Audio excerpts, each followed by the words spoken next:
소아시아에는 몇 개 교회가 있다고 그래요? 7교회가 있죠. 근데 소아시아 교회 7교회를 우리 해석할 때 과거에 있었던 교회 뭐 이렇게 해석하면 안 되고요. 이 소아시아 7교회에 칭찬도 받고 책망도 받았는데 이것이 각 시대 각 교회를 이야기합니다. 그래서 7교회를 우리가 바라보면서 우리 교회는 도대체 어떤 상태인가, 또 나의 신앙 상태는 어디 교회와 좀 비슷한가 점검해 보면서 뒤돌아보면 참 좋겠습니다. 에베소 교회는 바울 사도가 세운 교회예요. 그 다음에 그의 믿음의 아들 디모데가 이어서 목회를 했고요. 그러다 보니 어떻게 바른 믿음이 있었어요. 바른 교리. 바른 믿음과 바른 교리가 있다는 건 축복이 있죠. 그래서 이단들이 어떤 공격을 해도 바른 교리와 바른 믿음을 통해서 다 방어를 했어요. 그런데 시간이 가면서 너무 바른 교리, 바른 믿음을 주장하다 보니까 다 의심의 눈을 쳐다보는 거예요. 저거 문제 있는데. 그러다 보니까 비판이 자꾸 쌓이다는 거예요. 그러면서 뭐가 식어지냐? 십자가의 사랑이 참 식어져 버려요. 처음에는 참 훌륭한 교회였는데 나중에는 바른 교리만 남았고 십자가의 사랑이 사라져버려요. 그래서 예수님으로부터 책망을 받게 된 거지요. 바른 길이 중요합니다. 바른 믿음, 기초가 중요하죠. 그 위에 뭐가 있어야 돼요? 십자가의 사랑으로 같이 가야지만 교회가 건강해지는 거지요. 오늘 두 번째 선문학교회인데요. 에베소 교회에서 40km 북쪽으로 올라가다 보면 항구 도시인데 이 선문학교는 아름다운 도시고요. 당시 가장 잘 사는 동네였고 도시였고 인구가 가장 많은 30만 명이 되는 인구가 가지고 있었어요. 근데 7교회 중에 책망받지 않은 교회가 2교회가 있어요. 선문학교회와 필라델피아 교회.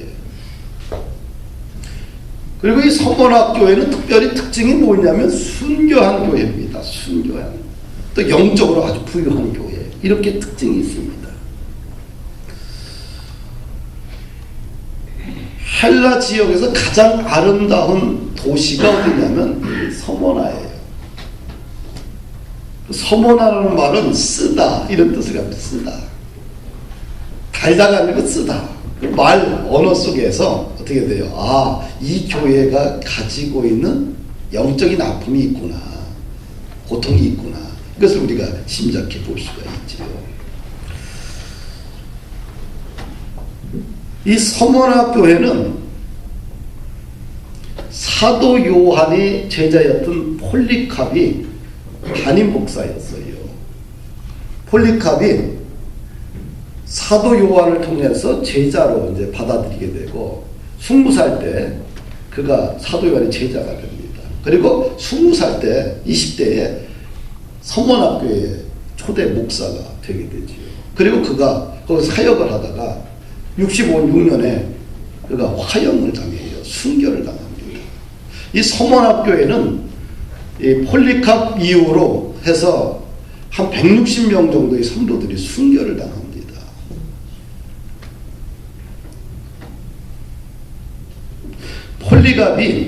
폴리갑이 이제 노년에 86세 노년에 순교를 당하는데 노인을 앞에 놓고서 이제 재판관이 이야기를 해요. 개심해라. 당신이 개심하지 않으면 고문을 당하고 죽임을 당한다. 개심해라. 그때 이제 폴리갑이 총독에게 이런 말을 합니다. 나는 86년 동안 그분을 섬겨왔는데 그동안 그분은 한 번도 나를 부당하게 대우하신 적이 없습니다. 그런데 내가 어떻게 나를 구원하신 나의 왕을 모독할 수 있겠습니까? 그 유명한 말을 남기고 그가 산채로 화형식을 당해요.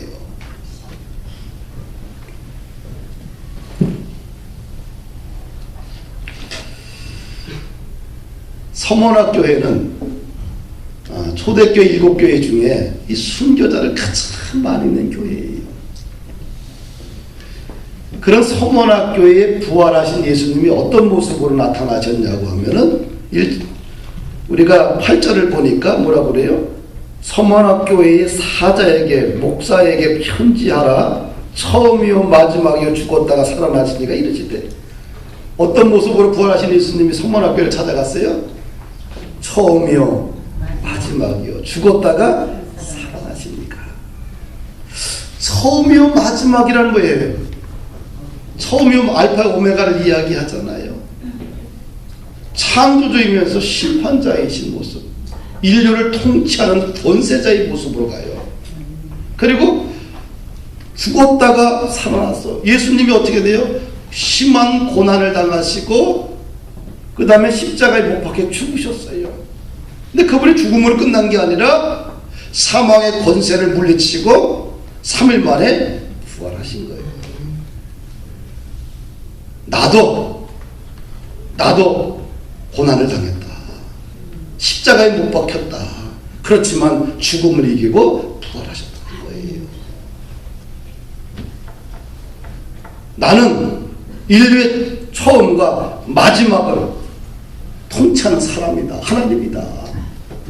그런 모습으로 가요. 그래서 뭐라고요? 위로하는 거죠.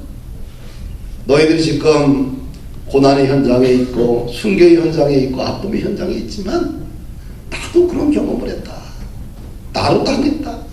그러나 나는 승리했다. 걱정하지 마라. 너희들에게도 승리의 부활의 아침이 있을 것이다. 그런 모습으로 서문학교회를 찾아가신 거지요. 그리고 서문학교회를 예수님께서 이제 칭찬하셔요. 구절을 보니까 내가 네 환난과 궁핍을 알거니와 실상은 내가 부유한 자니라. 자칭 유대인이라 하는 자들의 비방도 알거니와 실상은 유대인이 아니요 사탄의 회당이니라. 서문학교회를 부활하신 예수님이 칭찬을 하는데 내가 네 환난을 안다. 환난을 지금 당하고 있다는 거죠. 서문학교회가. 이 환난은 무슨 환난이? 신앙적인 박해와 핍박입니다. 누가 당시 박해를 했느냐? 유대인들이 박해를 했어요.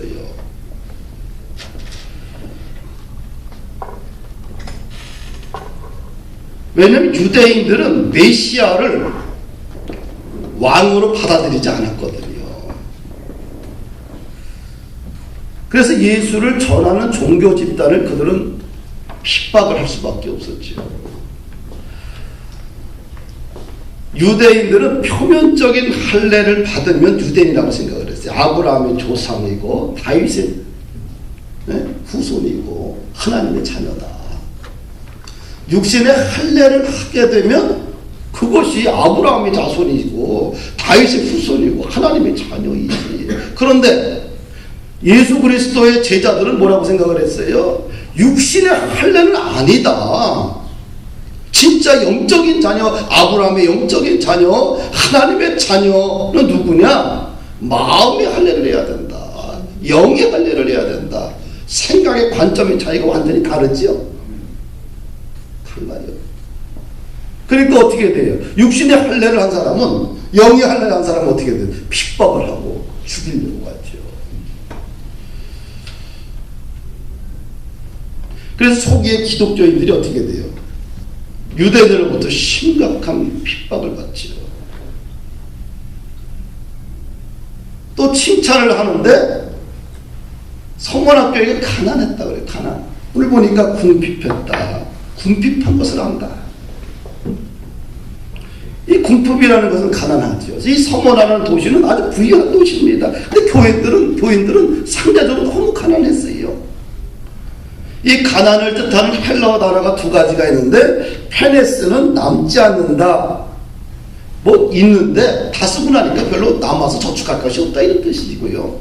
푸토코스는 전혀 없다. 뭐 저축할 것도 없고 먹을 것도 없는 상태, 극빈한 상태. 하나님이 은혜를 주셔서 주지 않으면 먹고 살 수 있는 게 아무것도 없는 상태를 말해요. 본문에서는 푸토코스라는 단어를 쓰게 돼요. 이 서문학교의 성도들이 처한 극심한 빈곤한 형편을 이야기하고 있지요.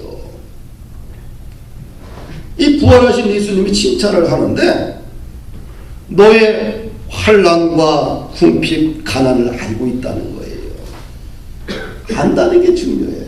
할렐루야. 이 부활하신 예수님은 당시 서만학교회도 알고 있고요. 에베소 교회 상황도 알고 있고요. 그렇죠? 당시 사대교회 살았다 하나 너희들은 죽은 교회다. 사대교회 상황도 알고 있고요. 라오디아 교회 상황도 알고 있지요. 차지도 덥지도 않은 미지근한 교회다. 빌라델피아 교회를 향해서 적은 능력을 가지고 주님의 말씀을 지켰다라고 칭찬하잖아요. 각 교회의 상황을 부활하신 예수님은 다 알고 있다는 거지. 할렐루야. 오늘날 하나님은 나의 형편과 영적 상황과 아픔과 갈등과 나의 처지를 다 알고 있다는 거예요. 당시 소아시아의 7교회를 다 알고 있듯이 내가 무엇 때문에 잠을 못 자면서 고민하고 있는지, 무엇 때문에 그 상처 속에서 울고 있는지 다른 사람은 몰라도 하나님은 다 알고 있다는 거예요. 너희 교회가 처하고 있는 상황들을 알고 있다. 아브라함이 아내가 누구예요? 사라죠. 사라가 아이를 못 낳았어요.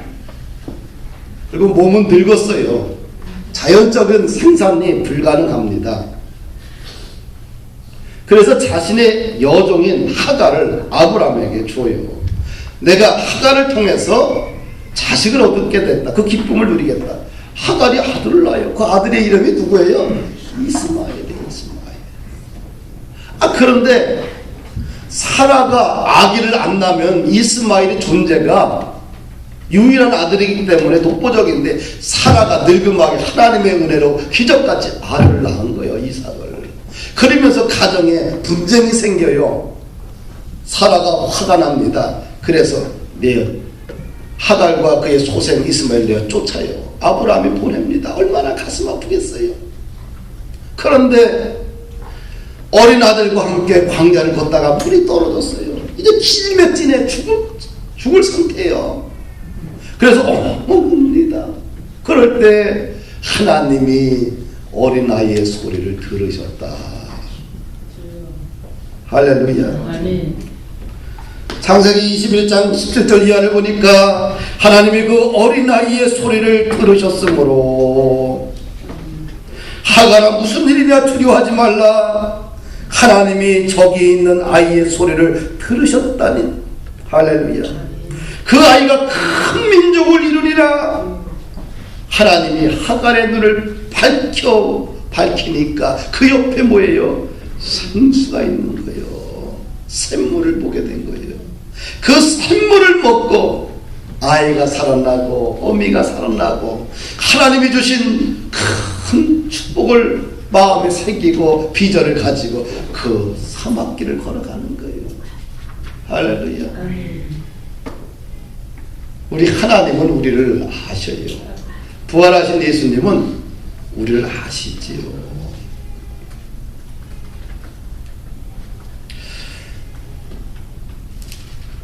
이 서만학교회의 환난을 알고, 환난이 있음을 알고, 또 너무 가난한 것도 아시는 하나님이 그 교회를 칭찬하는데 무슨 교회라고? 가난한 교회라고 이야기하지 않고 부유한 교회다.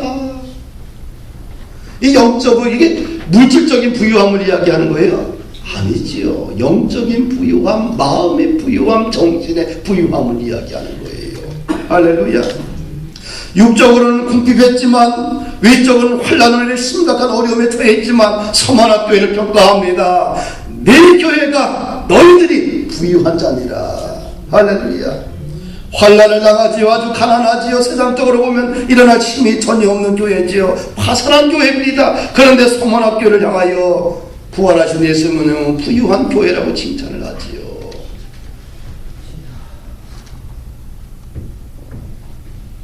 사랑하는 여러분들, 우리가 복음을 위해 살고 예수님의 이름을 위해 살고 사명을 위해 살게 되면 그걸 위해서 우리가 가난을 선택했다. 가난한 자가 아니라 어떤 자가 돼요? 부유한 자가 되는 거예요. 할렐루야. 우리가 믿음을 선택하는 그 순간 더 이상 세상의 가난과 핍박에 의해서 쓰러지는 별 볼일 없는 존재가 아니라 내 정신 세계와 마음의 정서적인 상태와 영적인 상태가 부유한 자가 된다는 거예요. 할렐루야. 서문학교의 성도들에게 있어서 가난은 더 이상 재앙이 아니라 하늘의 부유함을 쌓는 축복의 증거가 되었지요. 이들에게 핍박은 고통이 아니라 하나님이 상 주시는 기쁨이 되고 감사가 되었지요. 할렐루야. 우리가 창세기 아니라 마태복음 5장에 보면 팔복이 나와요. 팔복은 세상적인 복이 아니겠죠? 그건 무슨 복이에요? 마음의 상태의 복이에요. 내면의 복. 진짜 복은 어떻게 돼요? 무엇을 가진 거 있느냐, 얼마나 많은 지식이 있느냐, 얼마나 많이 가지고 있느냐, 세상적인 거 얼마나 많이 갖고 있느냐가 아니라 진짜 복은 무슨 복이에요? 마음의 상태, 내면의 상태, 이걸 이야기하지요. 그래서 팔복을 보면 심령이 가난한 자가 복이 있나니 천국이 저희 것이며, 마음이 가난한데 복이 있다는 거예요. 마음이 가난하면 복이 됩니까? 근데 마음이 가난한 자가 복이 있다고 해요. 일적으로 부유한 자가 복이 있다고 말하지 않고 마음이 가난한 자가 복이 있다고 해요. 할렐루야. 세상 것이 아닌 오직 예수님을 통해서, 말씀을 통해서 내가 아주 심령 상태가 가난하게 된 사람이 진짜 복받은 사람이래요.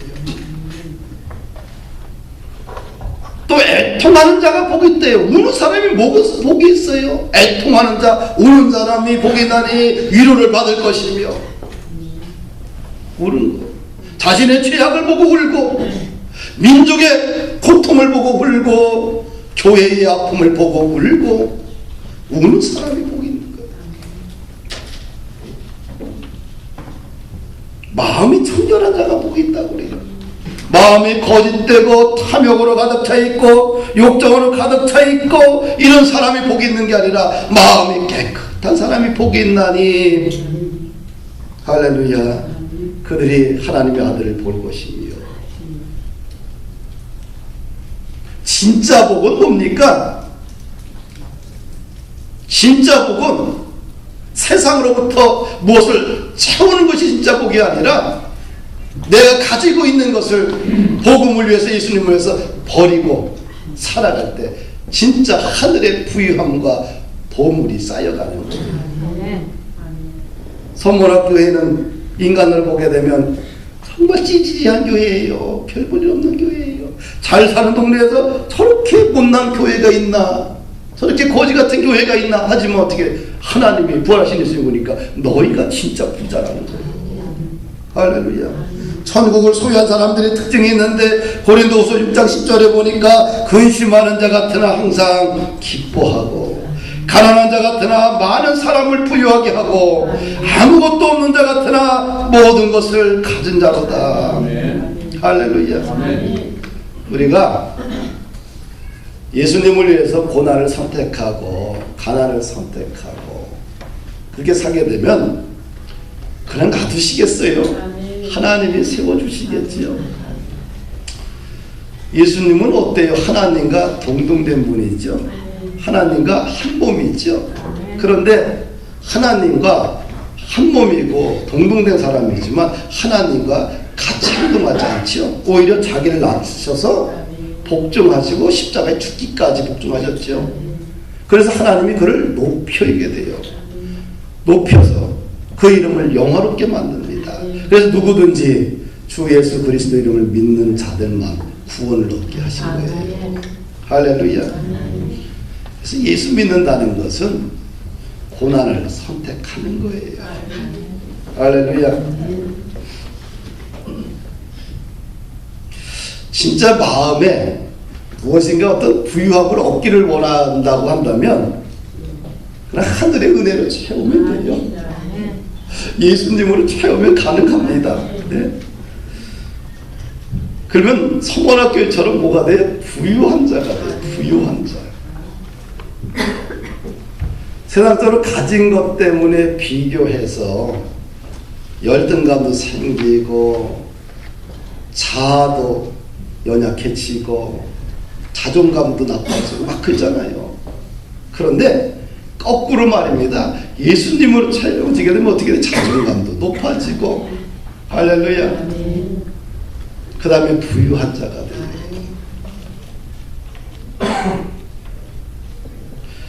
라우디아 교회는 부유했어요. 돈이 많았어요. 근데 예수님이 뭐라고 평가해요? 너희들은 가난한 교회다. 근데 서문학교회는 핍박받고 가난했어요. 그런데 서문학교를 향해서 너희는 부유한 교회다고 칭찬했어요.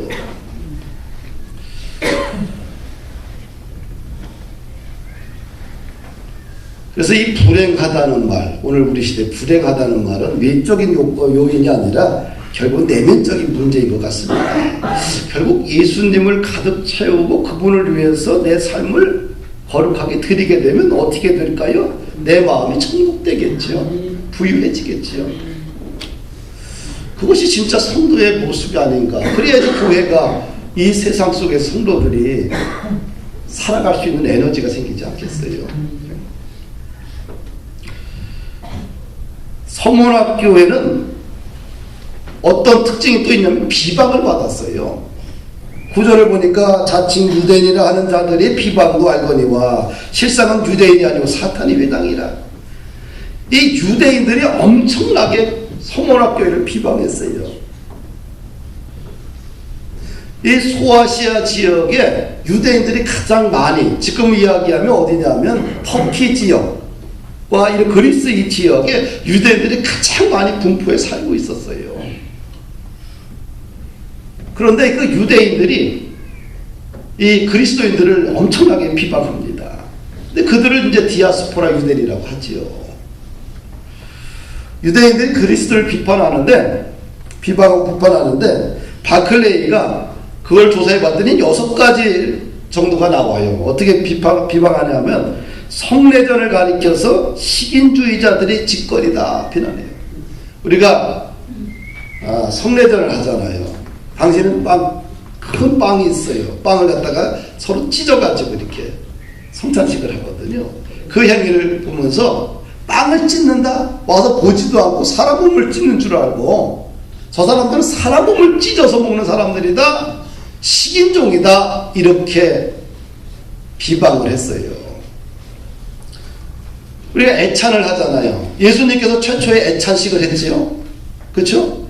그리고 초대교회는 그 애찬을 해요. 예배 끝나고는 밥을 같이 먹어요. 지금도 그 전통을 가지고 주일날 예배 끝나고 밥을 먹는 거지요. 그러면서 그것은 함께 모여서 밥을 먹는 걸 보고 욕망의 축제를 위한 방종과 부도덕한 삶을 그들은 살고 있다. 각자 주일날 되면 어떻게 돼요? 밥을 싸가지고 교회 오는 거예요. 예배들을 함께 먹는 거예요. 그걸 갖다 그렇게 이제 비난을 하고요. 복음으로 인해서 가정이 분리될 때가 있잖아요. 그걸 가정 파괴범으로 봐요. 그렇게 선전을 했어요. 그 다음에 당시에 신앙인들은 신상을 가지고 다녔어요. 이교도인들도 신상을 가지고 있는데 신상을 가지고 다니지 않잖아요. 왜? 우상으로 보기 때문에. 신상을 가지고 다니지 않는다 해갖고 무신론자라고 이렇게 규정을 하고요. 황제를 주로 고백하지 않는다고 해서 정치적으로 불충한 사람들이라고 비난을 했고요. 종말의 불심판을 선언을 합니다. 그리스도인들은. 그것을 보고 방화범으로 그들을 낙인 찍었어요. 그렇게 초대교회 성도들은 비방을 받았지요. 근데 누가 비방했냐? 자칭 유대인이라는 사람들이, 다른 말로 육적인 유대인, 외면적인 표면적인 유대인들이, 육체 할례만 한 유대인들이 비방을 한 거죠. 아브라함의 후손들은 할례를 해야 돼요. 그래서 할례만 하면 아브라함 후손이고 다윗의 자손인 거예요. 하나님의 자녀. 그들이 당시의 기독교인들을 이렇게 비방했죠. 그 그리고 그들을 갖다가 법정에 고소하고요. 근데 예수님, 부활하신 예수님은 그들을 뭐라고 해요?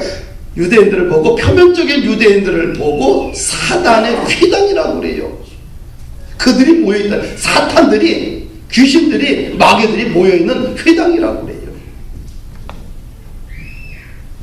이 사탄의 목적은 뭡니까?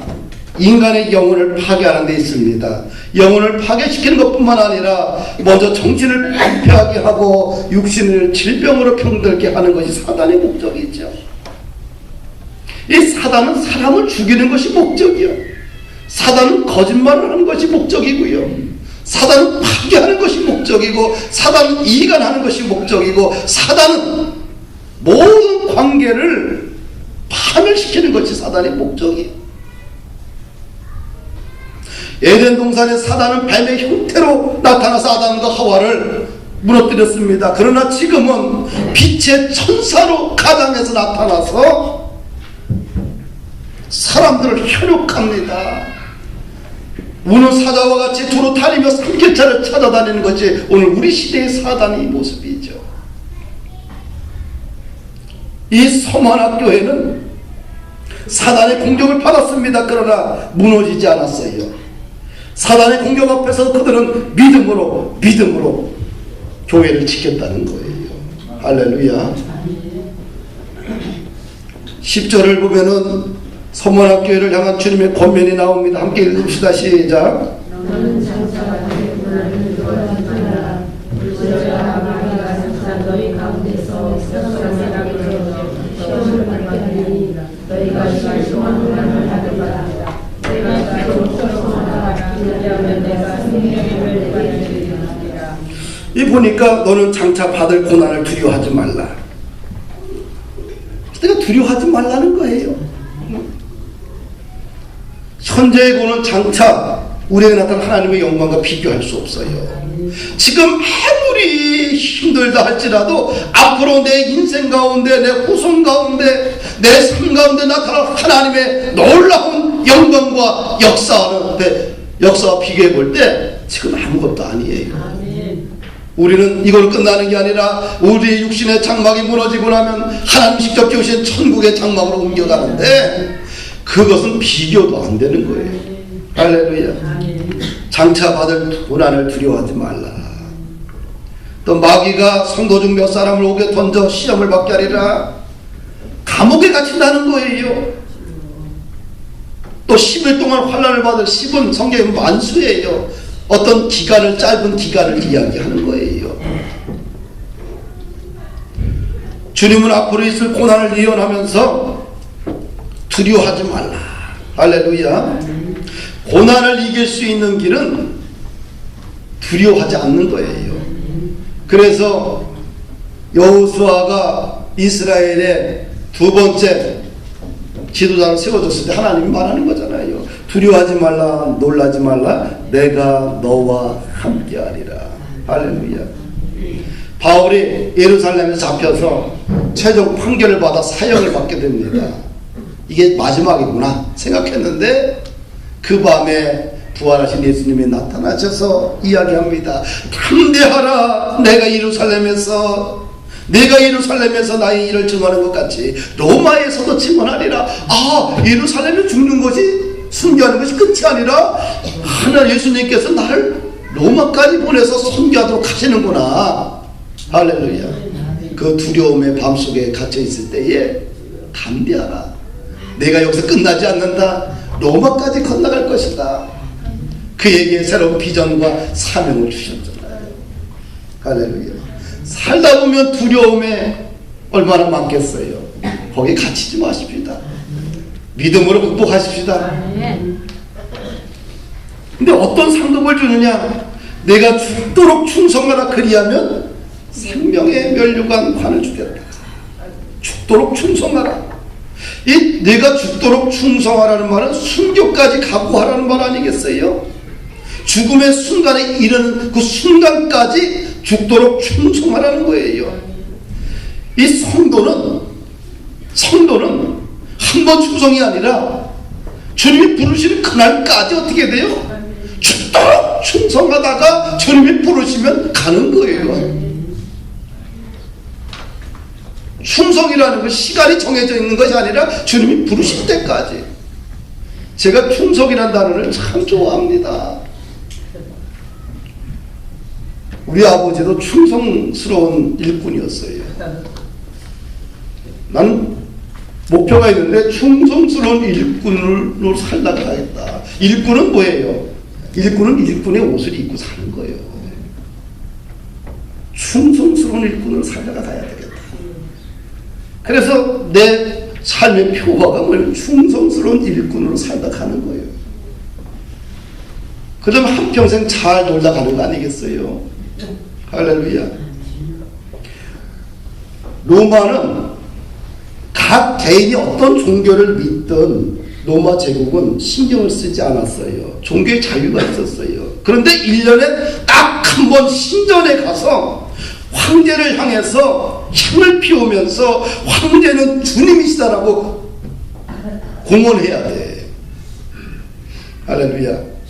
그런데 그러면 뭘 발급하냐? 증명서를 발급해. 이 증명서만 있으면 1년 동안 어떤 종교를 믿든 어떤 신을 믿든 간섭하지 않아요. 얼마나 합리적인 법입니까? 1년에 한 번만 황제 상 앞에 가서 상을 피워놓고 거긴 사람에게 뭐래? 황제는 주님이십니다. 그 한마디만 하면 딱 증명서 발급받으면 1년 동안 내가 예수 믿어도 돼요. 핍박도 없이. 얼마나 합리적이에요. 오늘날 우리 사회 오늘 성도들에게 솔깃할 수 있잖아요. 그렇죠? 너 1년에 한 번만 와서 예수님이 주님이 한 번만 하게 되면 넌 다 용서받아. 1년 동안 어떤 짓을 해도 얼마나 편하겠어요. 근데 당시에 기독교인들은 예수님이 유일한 주님이시지 무슨 황제가 주인이냐 그 말을 못하는 거예요. 그 한마디만 하면 되는데 그 한마디를 못해서 재산을 몰수당하고 일터를 빼앗기고 나중에 심지어 순교를 당하는 거예요. 그 한마디. 황제는 주님이십니다. 이 한마디를 못하는 거야. 이 한마디를 안 하고 못해서 그들은 재산을 몰수당하고 일터를 빼앗기고 순교를 당하는 거예요. 이 한마디 때문에. 서만학교회는 세상과 타협하지 않았지요. 신실한 제자도를 실천했지요. 자신을 부인하고 자기를 부인하고 십자가를 지고 따르는 예수님의 모습처럼 그 서만학교의 성도는 그렇게 살았다는 거예요.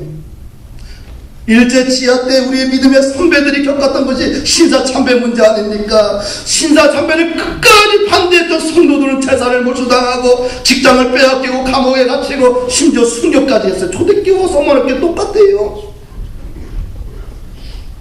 서만학교회는 예수님 한 사람 때문에 그걸 부인하지 못해서 한 번 눈 감고 부인하면 되는데 그걸 못해서 어떻게 돼요? 재산을 빼앗기고 일터를 빼앗기고 핍박을 받으면서 극심한 가난 속에 처해 있어요.